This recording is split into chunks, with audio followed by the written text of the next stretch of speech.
नमस्कार, मैं हूं अखिलेश पांडे और आप देख रहे हैं सी न्यूज़ भारत। वक्त हो चुका है अलीगढ़ न्यूज़ बुलेटिन का, जिसमें हम आपको अलीगढ़ जनपद से जुड़ी हुई खास और बड़ी खबरों से रूबरू करवाएंगे। आज अलीगढ़ न्यूज़ बुलेटिन में हम आपको बताएंगे कि जनपद में डेटा खुर्द में युवक की मृत्यु के 24 घंटे के बाद जब नहीं हुआ पोस्टमार्टम तो देर रात आक्रोशित होकर पीएम हाउस पहुंचे मंत्री अनूप प्रधान। वहीं आगे रुख करेंगे अच्छी खबर की ओर, जहां अलीगढ़ में अब बच्चियों के जन्म पर मनाई जाती है खुशियां और केक काट कर मनाया जाता है जन्मदिन। साथ ही बात करेंगे अलीगढ़ मुस्लिम विश्वविद्यालय की, जहां के छात्रों ने गेट बंद कर किया धरना प्रदर्शन। और भी तमाम खबरों पर आइए विस्तार से करते हैं चर्चा। पूरा मामला थाना चंडौल क्षेत्र अंतर्गत गांव डेटा खुर्द का है, जहां मंगलवार को अपने ससुराल गए युवक की संदिग्ध परिस्थितियों में मृत्यु हुई है। घटना के बाद मृतक के परिजनों ने ससुराली जनों पर विषैला पदार्थ देकर हत्या करने का आरोप लगाया है। वहीं परिजनों का कहना है कि घटना के बाद पुलिस द्वारा मृतक के शव को पोस्टमार्टम के लिए भेजा गया था, लेकिन 24 घंटे बाद भी पोस्टमार्टम नहीं हो पाया है।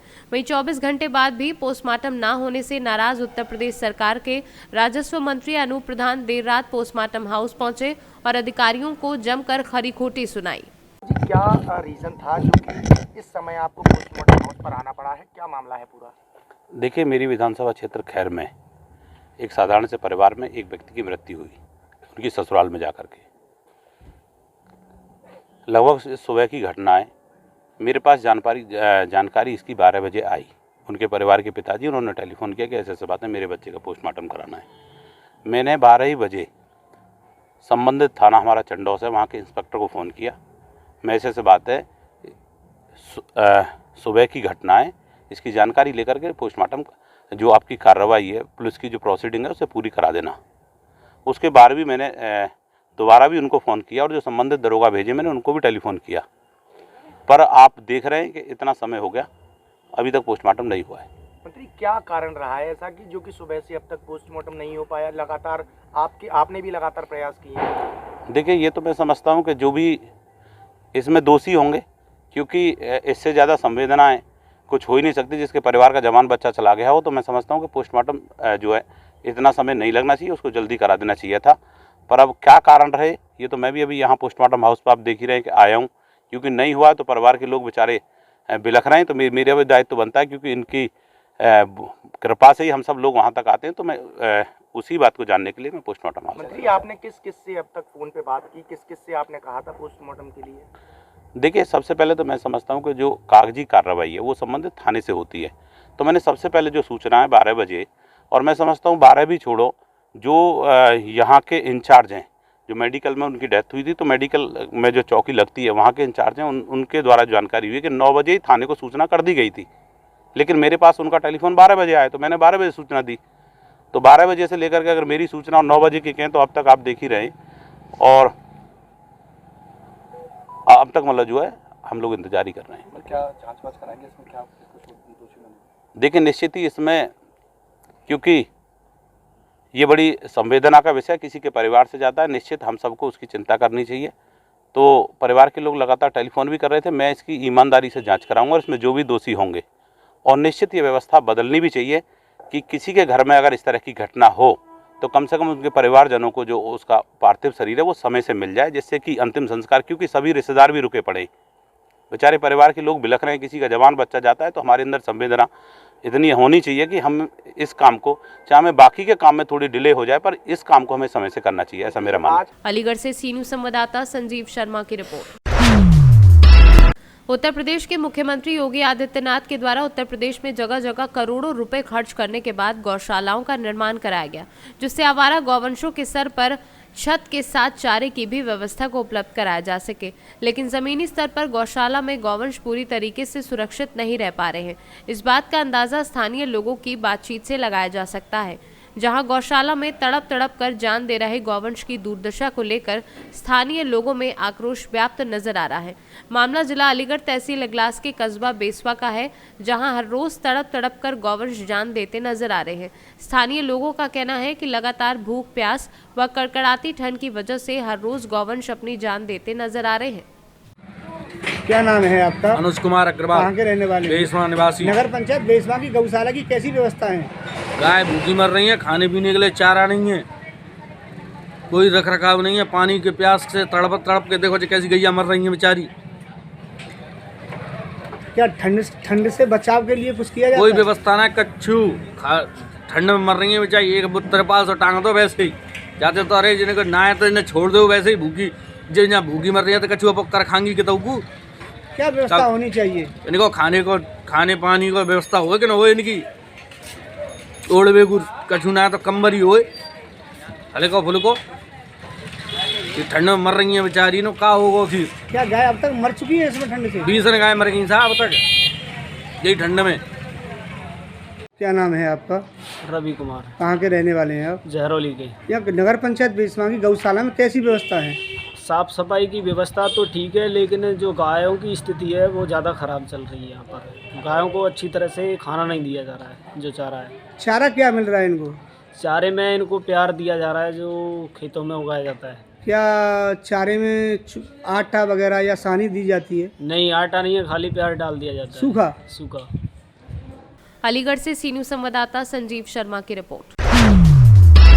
अलीगढ़ महिला कल्याण एवं विकास विभाग की ओर से मोहनलाल गौतम राजकीय महिला चिकित्सालय में बेटी बचाओ बेटी पढ़ाओ अभियान के तहत कन्या रत्न उत्सव कार्यक्रम का आयोजन किया गया, जिसकी मुख्य अतिथि जिला पंचायत अध्यक्ष विजय सिंह एवं राज्य महिला आयोग की सदस्य मीना कुमारी रही।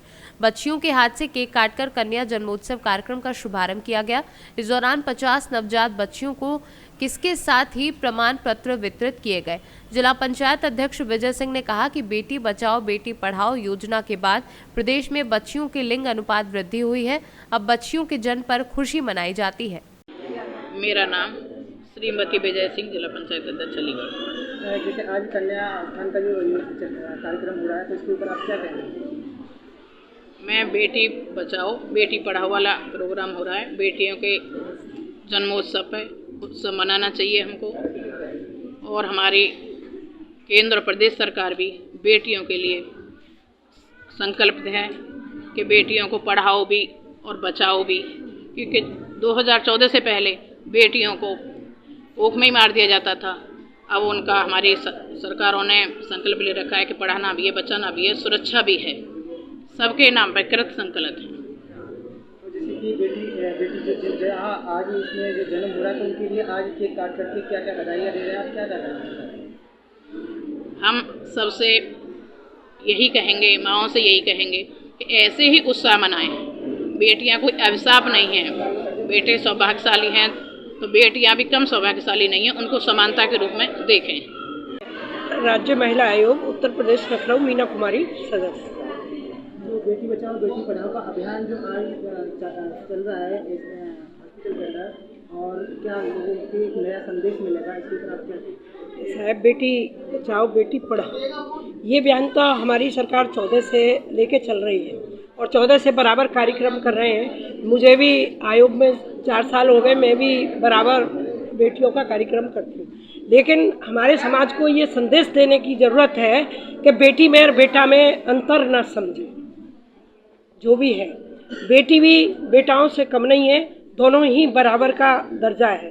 बेटा हमारे में क्या था, बेटी को बाहर न जाना, बेटी को हर चीज़ से दादियाँ कहती थी कि भाई खाना खा लेगा उसके बाद खाना, लेकिन अब ऐसा नहीं है। अब माएँ बेटियों को बहुत सारा प्यार देती हैं और उनको, और ये भी हमारा संदेश है कि बेटी हर क्षेत्र में है, चाहे डॉक्टर है, वकील है, राजनीति है या कहीं भी अधिकारी है। आप देखेंगे हमारे ज़िले में भी महिलाएं बहुत अधिकारी हैं और जिसमें पढ़ाई में भी महिलाएं बेटियां बहुत आगे हैं, बेटियां टॉप करती हैं, बेटियां आगे बढ़ती हैं। अच्छी बात है, अच्छा क्वेश्चन वो है। लेकिन जब आप बेटी बचाओ बेटी पढ़ाओ की बात कर रहे हैं तो एक सवाल उठता है कि जो भी दिल्ली में केस हुआ था, क्या उनके ऊपर कुछ कार्रवाई हुई थी या नहीं हुई थी? जो बेटी को 5 किलोमीटर तक घसीट के हुए ले गए थे, कितनी पुलिस चौकियाँ पड़ी होंगी, कितनी थाने पड़ी होंगी? नहीं, वो ठीक है, वो ठीक है। ये बहुत ही घिनौना कार्य है और शर्म का कार्यक्रम वो है ये, क्योंकि समाज के लिए बहुत ज़्यादा होगा। उनके लिए एक्शन तो क्यों नहीं होगा, एक्शन लिया जाएगा। और सरकार का ये है, हमारे यहाँ तो बहुत ही सख्ती का है, फांसी तक की वो है कि ऐसा घिनौना कार्य कभी। अलीगढ़ से सी न्यूज़ संवाददाता संजीव शर्मा की रिपोर्ट। अलीगढ़ में पुरानी पेंशन बहाली को लेकर उत्तर प्रदेश के जूनियर हाई स्कूल शिक्षक संघ के बैनर तले तिरंगा यात्रा को पुलिस ने अनुमति नहीं दी। जिलाध्यक्ष डॉक्टर प्रशांत शर्मा ने कहा कि विधायक व सांसद अपना वेतन भत्ता बढ़ा है, लेकिन उन्हें शिक्षक हुए कर्मचारियों की चिंता नहीं है। सराय सुल्तानी में उपद्रव का हवाला देकर पुलिस ने शिक्षकों को आगे बढ़ने नहीं दिया। इस दौरान उनसे नोकझोंक भी हुई। गुस्साए शिक्षकों ने नुमाइश मैदान में धरना दे दिया।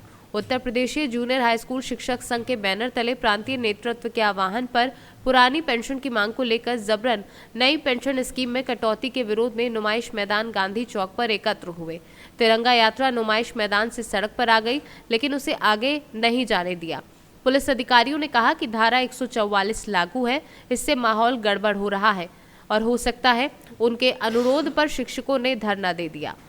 आज यहाँ पर पुरानी पेंशन को लेकर, बहाली को लेकर और एनपीएस ना लेने पर वेतन की कटौती करने के लिए जो शासन और प्रशासन दबाव बना रहा है, उसमें सभी शिक्षक एकजुट होकर उसके एक तिरंगा यात्रा विरोध प्रदर्शन के रूप में निकाल रहे हैं। कहाँ से कहाँ तक जा रही है?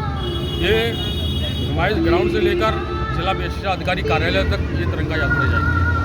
प्रशासन के अधिकारी क्या रोकने की कोशिश कर रहे हैं, क्या कह रहे हैं? देखिए, हम प्रशासन का विरोध नहीं कर रहे, लेकिन हम अपनी बात माननीय मुख्यमंत्री तक पहुंचा के रहेंगे, चाहे उसके लिए हमें कुछ भी करना पड़े। क्या नाम है आपका? मेरा नाम डॉक्टर प्रशांत शर्मा है। मैं राष्ट्रीय उपाध्यक्ष हूँ और जिलाध्यक्ष हूँ। अलीगढ़ से सी न्यूज़ संवाददाता संजीव शर्मा की रिपोर्ट। अलीगढ़ में मुस्लिम विश्वविद्यालय में छात्र संघ चुनाव कराने की मांग को लेकर छठे दिन भी धरना जारी रहा। धरने में बावे सैयद गेट बंद कर छात्रों ने ऐलान किया कि चुनाव की घोषणा के लिए बगैर बावे सैयद गेट नहीं खुलेगा, चाहे भले ही उनकी लाशों से ही होकर खुल सकता है। छात्रों का आंदोलन उग्र हो गया। लाइब्रेरी कैंटीन से लेकर बावे सैयद तक छात्रों ने पैदल मार्च निकाला। इस दौरान छात्रों ने कुलपति मुर्दाबाद के नारे लगाए। छात्रों का गुस्सा आए दिन बढ़ता जा रहा है। छात्रों ने कहा कि इतनी सर्दी में चुनाव की खातिर वह पिछले 6 दिन से धरने पर बैठे हैं, लेकिन इंतजामिया को दिखाई नहीं दे रहा है और ना ही उनके दिल में रहम आ रहा है। और सर्द रातों में हम लोग खुले आसमान के नीचे बैठ रहे हैं, टेम्परेचर 2 डिग्री 3 डिग्री जब रह रहा है और इंतजामिया का दिल नहीं पसंद रहा। इतने सख्त दिल इंतजामिया कैसे हो गया समझ में नहीं आ रहा है। हमारा 32,000 स्टूडेंट का हक मार के बैठना चाह रहा है, वो हम होने नहीं देंगे बिल्कुल भी। अगर ये सोच रहे हैं कि बिना चुनाव का डेट दिए गेट खुलवा लें तो ये भूल जाएं, या तो हमारी लाशें जाएंगी यहाँ से या गेट खुलेगा। गेट गिरेगा जब जो है चुनाव का डेट आ जाएगा, उससे पहले भूल जाए इंतजामिया गेट खुलवाना। किस तरह देखते हैं इस मूवमेंट को, किस तरह का हक मारा जा रहा है? जी, आज 6 दिन हो गया है। सैकड़ों की तादाद में स्टूडेंट्स निकल कर आकर के प्रोटेस्ट कर रहा है, बाबे सैयद पे बैठा हुआ है, लेकिन इंतज़ामिया के कानों पे जूं तक नहीं रेंग रही है। ना उन्हें स्टूडेंट्स की फ़िक्र है और ना ही वो बिल्कुल तवज्जो दे रहे हैं, जबकि उन्हें पता है ये स्टूडेंट्स अपना हक मांग रहे हैं। कोई ऐसी डिमांड नहीं कर रहे हैं जो उनका हक ना हो, लेकिन इंतज़ामिया बिल्कुल तवज्जो नहीं दे रही है। स्टूडेंट्स भी डटे हुए हैं और स्टूडेंट्स का कहना है कि जब तक हमें डेट नहीं मिल जाती है इलेक्शन की, तब तक हम धरना नहीं हटाएंगे। वीसी के खिलाफ क्या आप लोगों का गुस्सा किस तरह का है वीसी के खिलाफ? जी, हमारा गुस्सा इस तरीके से है कि हमारी जैसे लिंगडो में कहा गया है कि एडमिशन क्लोज्ड होने के बाद एमयू के जो है इलेक्शन करा दिए जाएं, लेकिन जब से कोरोना काल चल रहा है, जब से कोई इलेक्शन नहीं हुए हैं, हमारी यूनियन का फंड जो हमारी फीस से कटता है वो अभी यूनिवर्सिटी के ही पास है। इन लोगों को उसका हिसाब देना पड़ेगा। इन लोगों से सवाल होंगे जब रिप्रेजेंटेटिव चुने जाएंगे, इसलिए वाइस चांसलर नहीं चाहते हैं कि इलेक्शन हो। तो इसीलिए आप वीसी के खिलाफ मुर्दाबाद के नारे लगा रहे हैं? जी बिल्कुल, बेशक। तस्लीम, आज कौन सा दिन है आपके धरने का, किस तरह का आप लोग यहाँ पर समर्थन लेने के लिए? देखिए, आज जो है छठा दिन है और हमने यहाँ पे पोस्टर भी लगा रखा है कि डे 6 और हम लोग अभी तक रजिस्ट कर रहे हैं धरने पे। सर्द रातों में हम लोग खुले आसमान के नीचे आग पे हम लोग बैठे हुए हैं, लेकिन आपने आज देखी होगी तादाद कितनी थी। सैकड़ों की, हज़ारों की तादाद में लोग आज निकल के आए, अपना लाइब्रेरी से निकल करके आए, अपने पढ़ाई को छोड़ करके वक्त दे करके आए। और इसी तरीके से हमारा प्रोटेस्ट धरना कंटिन्यूअसली चलता रहेगा जब तक ये डेट और शेड्यूल अनाउंस नहीं कर देते हैं। ये बात पूरी तरीके से क्लियर है और इसके आगे आने वाले वक्त में जितना ज़्यादा ये वक्त लगाएंगे शेड्यूल देने में, उतनी ज़्यादा इन्हें परेशानी झेलनी पड़ेगी, इतनी ज़्यादा ही इन्हें मुशक्क़त उठानी पड़ेगी। के स्लोगन रेस किए गए हैं, खासतौर से वीसी के खिलाफ कुछ स्लोगन लगे हैं, क्यों इस तरह के स्लोगन लगाने पड़ रहे हैं? इस तरह के पहले तो सबसे पहले मैं ये बताना चाहूँगा कि आज छठा दिन हो चुका है हमारे धरने का, ठीक है। और हमारे जो हमें प्रशासन से उम्मीद है उसकी तरफ से कोई अभी तक हमारे पास पुरजोर जवाब नहीं आया है। उसी की मजम्मत करते हुए, अपने प्रशासन की मजम्मत करते हुए, प्रॉक्टर की मजम्मत करते हुए, वीसी साहब की मजम्मत करते हुए हमने जो है आज नारे लगाए हैं, क्योंकि उन्हें ज़रा भी अपने स्टूडेंट्स का, जिन्हें वो बच्चे कहते हैं, ज़रा भी ख्याल नहीं है। हम रातें गुजार रहे हैं आग के सहारे खुले आसमान के नीचे, उन्हें ज़रा भी ख्याल नहीं है। एक बार कोई हाल पूछने भी नहीं आया, जबकि इतनी बड़ी सेंट्रल यूनिवर्सिटी है। उनका हमेशा का दावा है कि वो अपने बच्चों का जो पढ़ रहे हैं यहाँ पे उनका ख्याल रखते हैं, लेकिन उनकी तरफ से कोई तवज्जो अभी तक जाहिर नहीं हुई है। तो वीसी मुर्दाबाद के नारे लगाने पड़े? वीसी मुर्दाबाद के नारे उन्होंने मजबूर किया, हमें तो लगाने पड़े बेशक। अब वो हमारे ऊपर तवज्जो ही नहीं दे रहे हैं तो हम क्या करेंगे हम, और हमारे पास क्या रास्ता है? कहना है कि लड़कों से बात चल रही है, जल्दी उनको धरने से हटा दिया जाएगा। हमारे पास तो कोई बातचीत नहीं आई, हम धरने पे बैठे हुए हैं। ये झूठ बोल रहे हैं, इंतजामिया आपसे गलत इन्फॉर्मेशन पहुंचा रहे हैं। जो लोग धरने में हैं, धरने में आ जा रहे हैं, आप किसी से भी पूछ लीजिए, यहाँ पे तमाम मेरे भाई मौजूद है, उनसे पूछिए। अलीगढ़ से सी न्यूज़ संवाददाता संजीव शर्मा की रिपोर्ट। अलीगढ़ शहर उत्तर प्रदेश के सांप्रदायिक झगड़ों को लेकर सबसे संवेदनशील शहर में शुमार है। पिछले सालों में अलीगढ़ में बहुत से सांप्रदायिक दंगे हुए हैं, जिसमें हजारों लोगों ने अपनी जान भी गंवाई है। कई सालों बाद अलीगढ़ की फिजा को खराब करने के उद्देश्य से आपसी झगड़े को सांप्रदायिक झगड़े का रूप देने की कोशिश की जा रही है, जिसको लेकर सियासी गलियारों में माहौल गर्म होता देखा जा सकता है। दरअसल अलीगढ़ के थाना शास्त्री गेट क्षेत्र के सराय सुल्तानी में पिछले दिनों हुए चिकन होटल मालिक और ग्राहक के बीच झगड़े को सांप्रदायिक रूप देने की कोशिश की जा रही है, जिसको लेकर अलीगढ़ की सियासत में गर्माहट देखने को मिल रही है। वहीं पूर्व मेयर शकुंतला भारती ने पत्रकारों से वार्ता करते हुए चिकन होटल मालिक के रेस्टोरेंट पर बुलडोजर चलाने की बात कही है। उन्होंने कहा है कि जिस तरीके का उन्होंने हिंदुओं के ऊपर वार किया है वह निंदनीय है। ऐसे लोगों पर कठोर से कठोर कार्यवाही होनी चाहिए। तो सराय सुल्तानी वाले झगड़े को लेकर पूर्व मेयर शकुंतला भारती ने एक बयान जारी किया है कि होटलों के ऊपर बुलडोजर चला दिया जाएगा। इस बारे में आप क्या कहना चाहेंगे, क्या कथन है आपका? अब मुझे नहीं मालूम शकुंतला पूर्व मेयर है, किस वजह से वो बुलडोजर की बात कर रही है। अगर गलत कोई होगा तो जरूर चले, हमें कोई एतराज नहीं। लेकिन अलीगढ़ में अमन का रहना, माहौल अच्छे बनाए रहना हम सबके हित में, दोनों भाइयों के हित में। छुटपुट घटनाएं हो जाती हैं, दो भाइयों में भी हो जाता है, ये भी दो भाई हैं। मैं समझता हूं कि इसको ज्यादा तूल नहीं देना चाहिए और एक तरफा कार्रवाई नहीं होनी चाहिए। अब होटल वाले का मामला है या मेरे साथी जो बेचारे वहां खाने आए थे उनका मामला है, दो भाइयों में लड़ाई हुई और खत्म होनी चाहिए। लेकिन इसको तूल देना, कम्युनल बना देना, हिंदू मुस्लिम बना देना, ये ठीक नहीं है। अब ये एडमिनिस्ट्रेशन का काम है। जब सालों से शहर में अमन कायम है और अभी तक प्रशासन भी काफी सतर्क नजर आया है। इस मामले को लेकर आप क्या कहना चाहेंगे? नहीं, उस पूरी रात डीएम एसएसपी साइड पे खड़े रहे, अमन के ही लिए खड़े रहे, उन्होंने मेहनत की। लेकिन मैं उनसे अब अपील करता हूं कि एक तरफा कार्रवाई नहीं होनी चाहिए, हमें मिलाने की बात करनी चाहिए। अगर एक तरफा, चूंकि सरकार कहती है सबका विश्वास। अभी मैं सुबह न्यूज देख रहा था, प्रधानमंत्री चाहते हैं कि ओबीसी और कमजोर हो गए हमसे जुड़े, ऐसे कैसे जुड़ेगा? प्रशासन के द्वारा एक तरफा कार्रवाई जो की गई है तो कहीं ना कहीं प्रशासन के ऊपर किसका दबाव या प्रेशर है? नहीं करना चाहिए, ये उनकी जिम्मेदारी है। मुझे नहीं मालूम किसका दबाव, उन्हें नहीं करें। डीएम एसएसपी बहुत समझदार लोग हैं, बहुत अच्छे लोग हैं। मैं उनसे अपील करता हूँ, जो लोग माहौल बिगाड़ रहे हैं आप उनके लिए क्या कहना चाहेंगे? उन पर सख्त एक्शन होना चाहिए। हमें अमन पहले चाहिए और भय पैदा करना ये ठीक नहीं है। कि जिन लोगों ने क्राइम किया है, जिन लोगों ने ये अपराध किया है, जिन्होंने ये पथराव किया है, उनके विरुद्ध कठोर से कठोर कार्रवाई होनी चाहिए इस विषय को लेकर के। यहाँ पर ये तो आप भी जानते हैं और हम भी जानते हैं, सबको पता है कि कौन लोग थे वो। ये असामाजिक तत्व के लोग हैं। ये एक अपने हरिगढ़ की व्यवस्था को भंग करना चाहते हैं और इन लोगों के ज़्यादा दिमाग खराब हो गए और इलीगल जो मीट की दुकानें खुली हुई हैं और उसकी आड़ में ये लोग अपराध भी करते हैं। मैं तो इनको आतंकवादी कहूँगी, ये आतंकवादियों के अड्डे बन चुके हैं। सरकार आपकी है, भाजपा की सरकार है, योगी कहते हैं। नहीं तो उखाड़ेंगे योगी क्या? योगी जी तो जो लोग गलत काम करेगा महाराज जी उनको किसी भी कीमत पर बर्दाश्त नहीं करेंगे। उनको जेल की सलाखों के अंदर जाना पड़ेगा।